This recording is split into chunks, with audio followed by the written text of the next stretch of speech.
Hola, feliz viernes, yo soy Rory, hoy es viernes, and I'm glad to be with you today. Thanks for joining me. Today is a special Friday. If you have been around with me in this Learning Medical Spanish group for a year now, or even if you've seen some of our older posts and some of the older lessons, you know that I am an avid bow hunter, and I just love spending time in the mountains, particularly with my kids. Elk, deer, bear, whatever we end up with a license for that year, and see if we can hunt something with our bows and arrows. And so today, actually tomorrow, is opening day. And so I'm taking my youngest, Eliana, this afternoon after school and some doctor's appointments and stuff. We're going to head up to the mountains and get started with archery season tomorrow. We'll be at around 11,500 feet, and we'll park at around 10,500 or so, and over the course of 3 miles we'll pack in with our backpacks, and over the course of 3 miles we'll gain about 1,000 feet, so it's not too bad. And at that altitude here in Colorado, the landscape is amazing. First of all, it's mountainous, but at around 12,000 feet is where all the pine trees cannot survive anymore. So it's just like mountain tundra rocks or grasses and things way up high. And but around 11,500, you move out of the really thick forest and you're into sparse forest, which is just super beautiful, amazing views of mountains and valleys. And so Eliana and I, we're going to be a little pressed for time. We will probably just get camp set up by the time it's dark tonight. So anyway, if we didn't have school today and if the kids didn't have doctor's appointments, I don't know, I might not be here with you because I'm so excited for opening day tomorrow. Anyway, hopefully I'll have a fun story for you next week. Today, we're doing something a little different. We're not talking linguistics, we're talking culture. And we know that culture affects communication because, just anecdotally, I could tell you, buy me a coffee and I could talk to you for hours about ways that my rock solid language skills weren't good enough to essentially do things with other people from other cultures that I wanted to be able to accomplish, because it takes more than communication. Culture is like this underlying context that affects everything you do with other people. And you've probably heard about cultural competency. I don't know what you think about cultural competency. There are a couple of camps. Some people are all about it. Others are really wary of it because of some risks that pursuing cultural competency can I guess, bring up. However, today what we're talking about is once you know about culture, once you know about differences, what next? What do you do next? So before we get to the what now question, we are going to take a little step back and we're going to look at this 5-step framework, which I think is useful in your day-to-day interactions with people of other cultures. Maybe they are cultures that have Spanish as a language. Maybe they're other cultures. This framework should help you with any culture. So that's what we're working on today, because you cannot underestimate the importance of culture and how it impacts communication. So we need to start with the basics. Here's what we're going to do. We're going to take our 5-step framework, which starts with realizing, then accepting, and then learning, and then implementing, and then assessing with some specific purposes. So let's jump right in. All right, so first of all, and this is really basic, I know, but bear with me. Realize that you have acquired perspectives. That we have a way of viewing, thinking, believing that is shaped based on our experiences. So based on the totality of our experiences, my experiences, your experiences, you have acquired perspectives.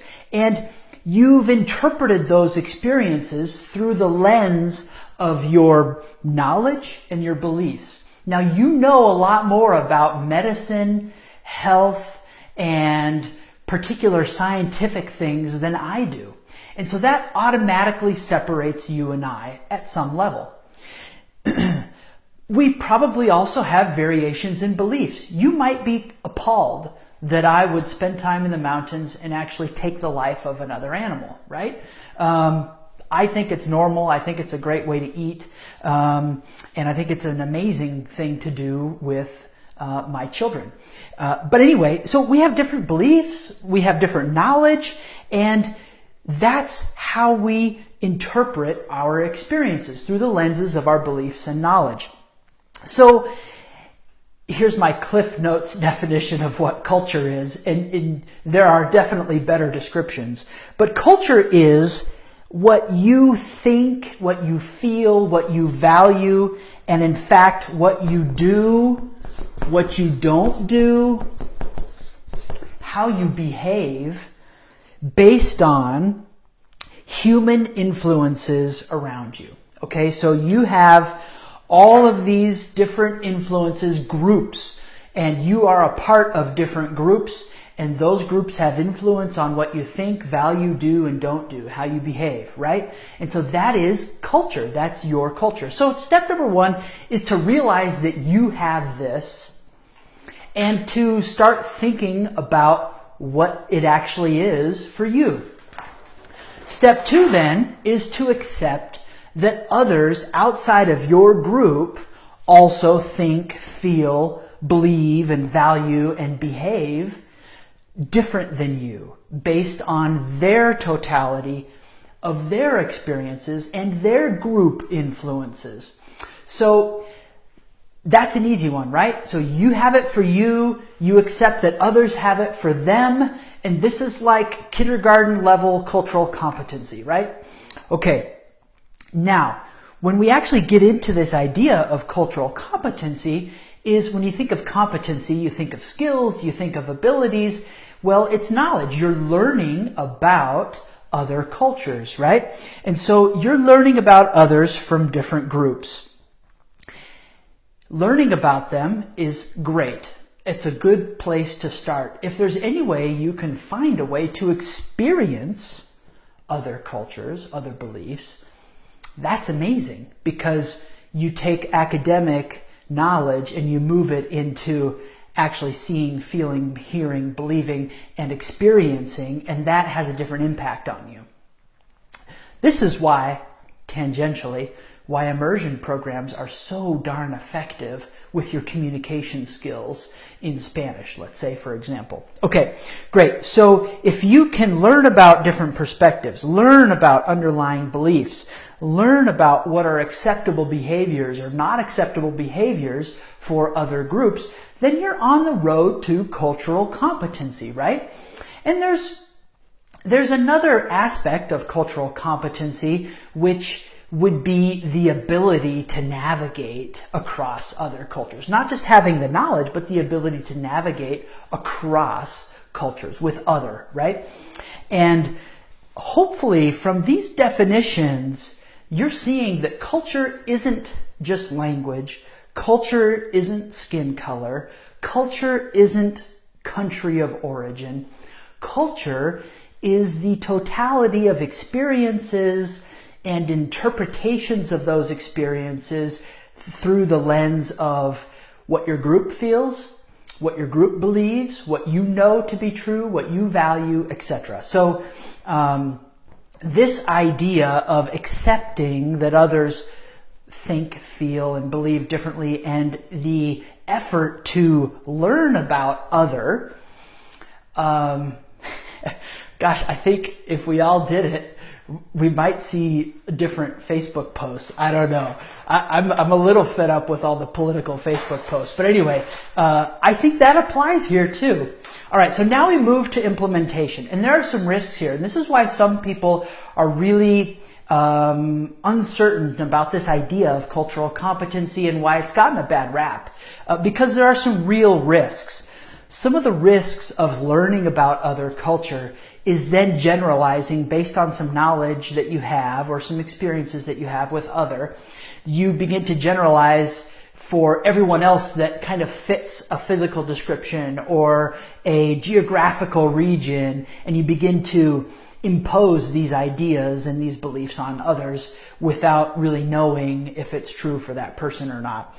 Of course, which leads to stereotyping and what you could probably call unintentional racism, right? So someone seems to fit a particular type or mold, and then you begin to immediately attribute particular beliefs or actions or behaviors or thought patterns on that person based on how you perceive them, not knowing them. We're done? Okay, sorry, that was Spanglish. The safer path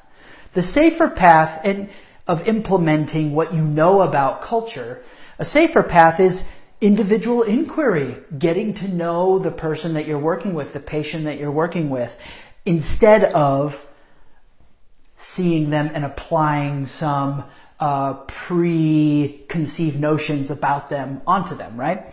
And, basics of patient-centered care, getting to know them, what they value, etc. So you're going to want to assess their perspectives.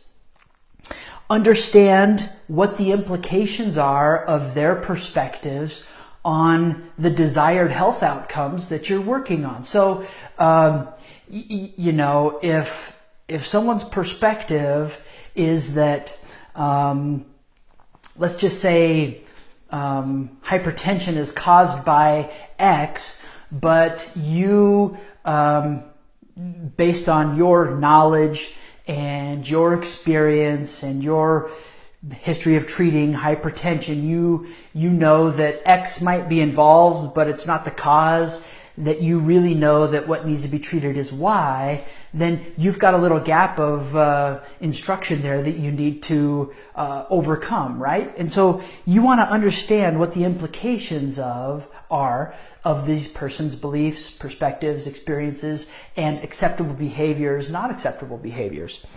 And then at the end of the day, you want to find a way to honor your patient's beliefs and promote a shared path to wellness. So I first had down here, if you see it marked out, you might not be able to, but I first had down here, promote your path to wellness. And then something didn't resonate with me about that. And ideally, getting back to this patient-centered care idea, you want to find ways to promote a shared path to wellness, something that you can really get behind.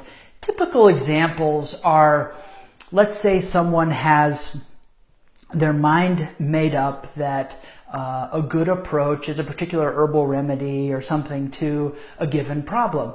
And maybe you're able to find a way to honor that and then also promote something else that you might feel is going to be more, or know is going to be more effective.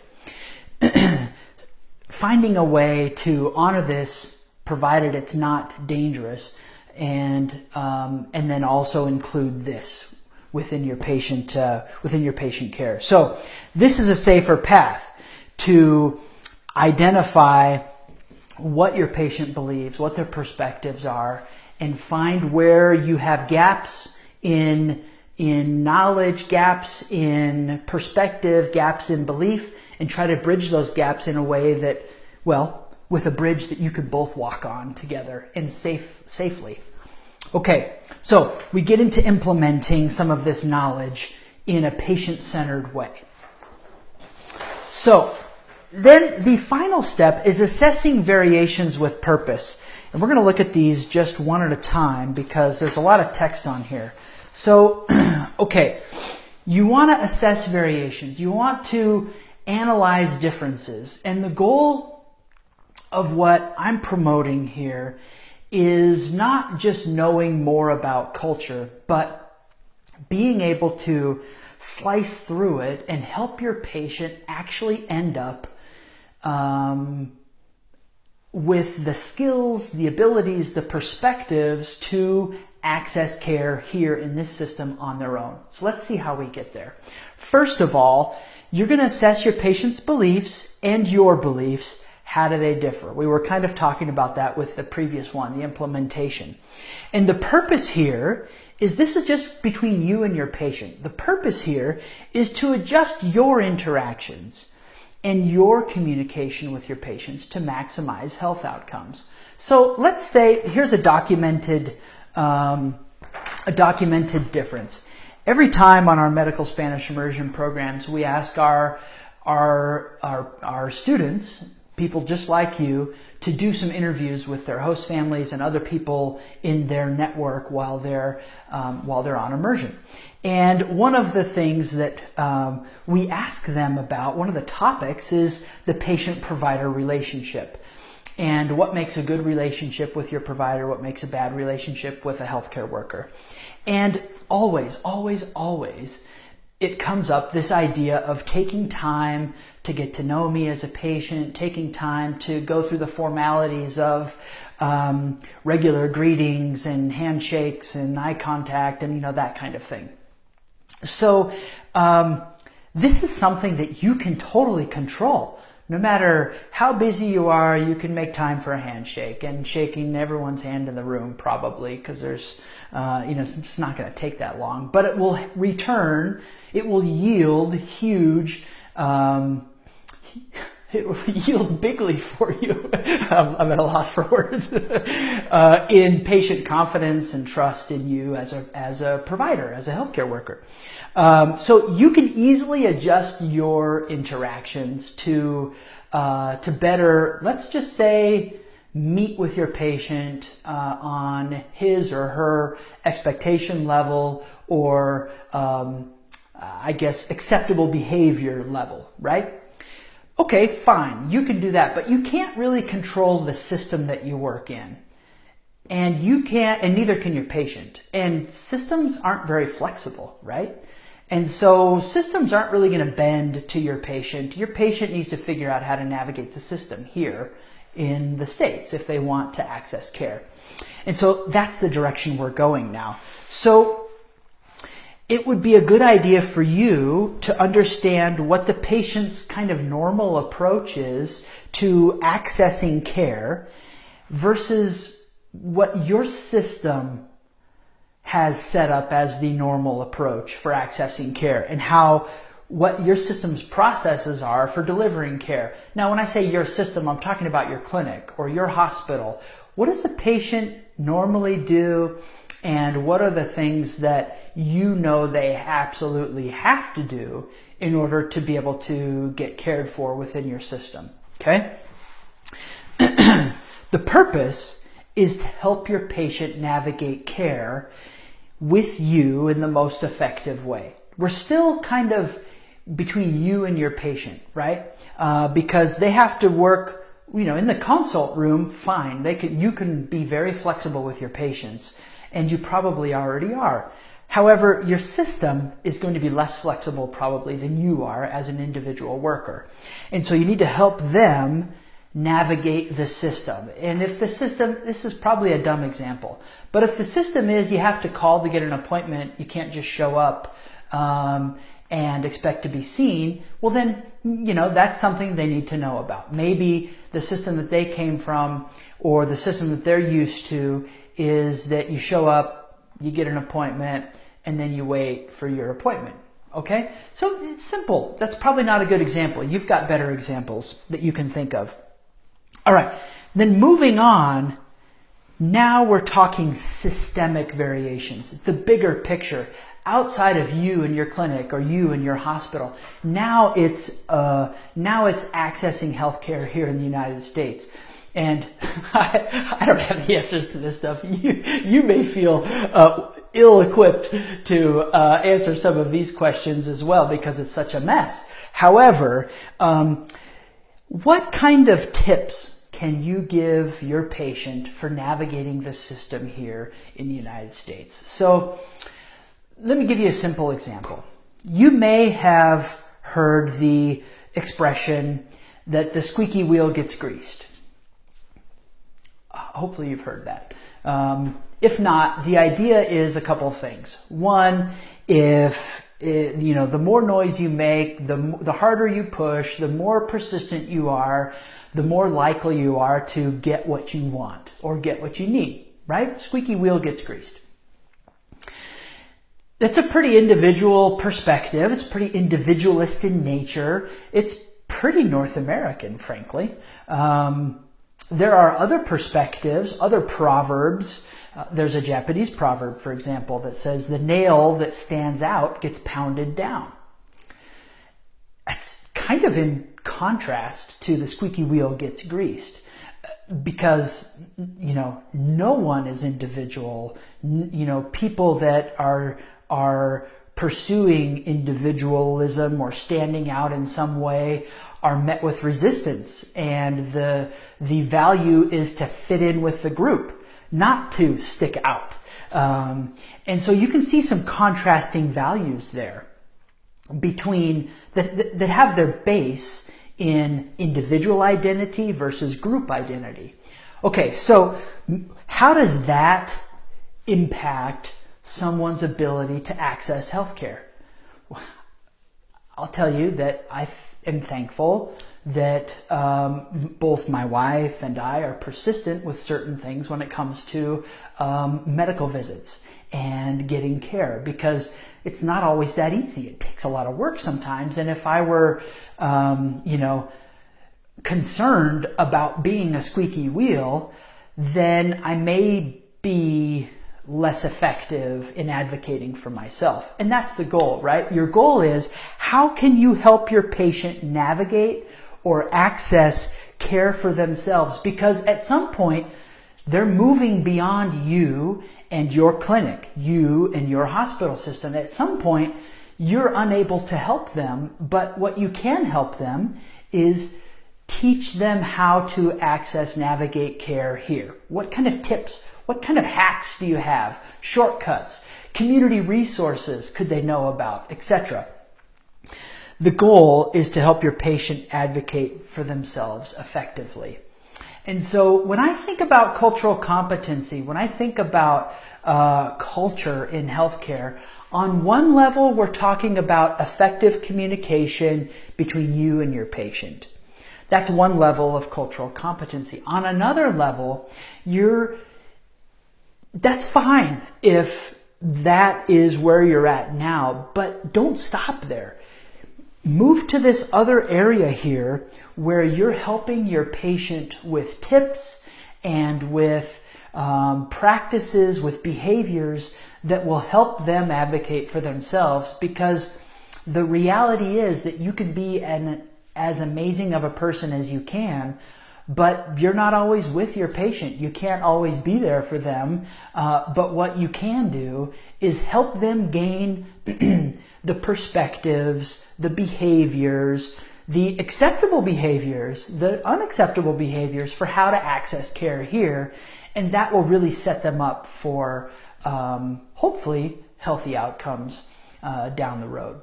Okay, this is not a complete model. This is not a evidence-based research model, but I think that I'm onto something, and I would love your feedback about it, because it's very important to be thinking about responsible use of your Spanish skills, which we talk about all the time, but it's also really important to keep this culture stuff in mind. And I think that you can help your patient in the long run by taking cultural competency and giving a new end goal. The end goal now being help your patient navigate this system here in the US so they can advocate for themselves.